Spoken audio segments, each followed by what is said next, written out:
Welcome back to Chapter 4 of our Fire Emblem Engage low-tier LTC. With the introduction of battle preparations, this is the first chapter where we can undeploy the higher tier units, starting with Vander. Thankfully, he isn't actually too important in this chapter. We recruit 3 new units here, Celine, Chloe, and Louise, all of which are immediately banned. Also introduced are the Sigurd and Salka rings, 2 very important rings for LTC.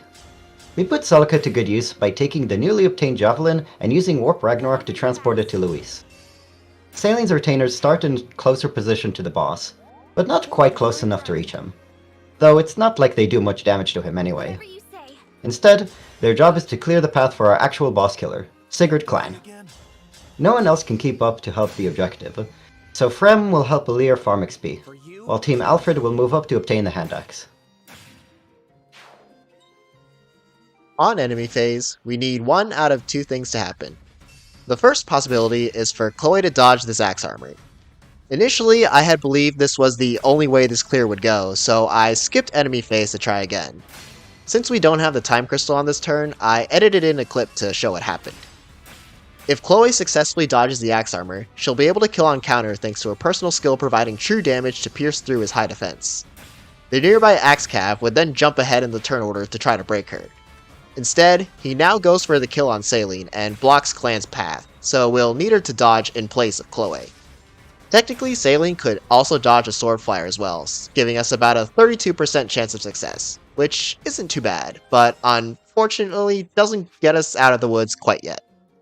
In theory, that's the easy part.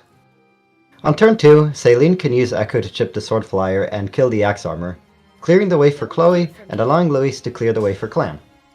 While Sigurd Clan is the only way to get a magic unit in position to face the boss on turn 2, he needs to activate Cantor in order to do so. Moving Louise and Chloe left at the house baits the sword flyer to move up, providing the necessary counter target. This leaves the flyer in a position where Clan would have to attack at melee range and take a counter hit. Ninpa, doesn't Louise die to the mage in that position? You saw nothing. Whatever you say.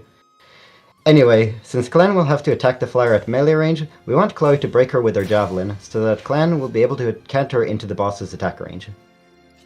We are able to burn random numbers to help with unreliable outcomes thanks to the introduction of the time crystal. The time crystal is great not only for fixing mistakes that I totally wouldn't make, but also to burn a different amount of random numbers by changing how we sequence our actions. Such examples include attacking with a unit that doesn't need to, such as Fram, attacking normally versus using an engage attack, or changing the amount of chain attacks we use, which honestly might be Boucheron's most important quality. Ideally, we could just rewind and get a different outcome like a DS Fire Emblem save point, but unfortunately, the time crystal doesn't work like that.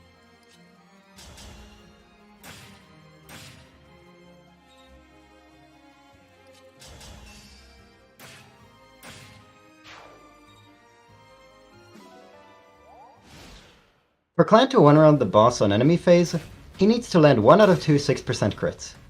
This boss kill is also the reason that Clan needed a level up in the previous chapter, as a speed level allows him to double and kill with a hit plus crit, completing the chapter in 2 turns.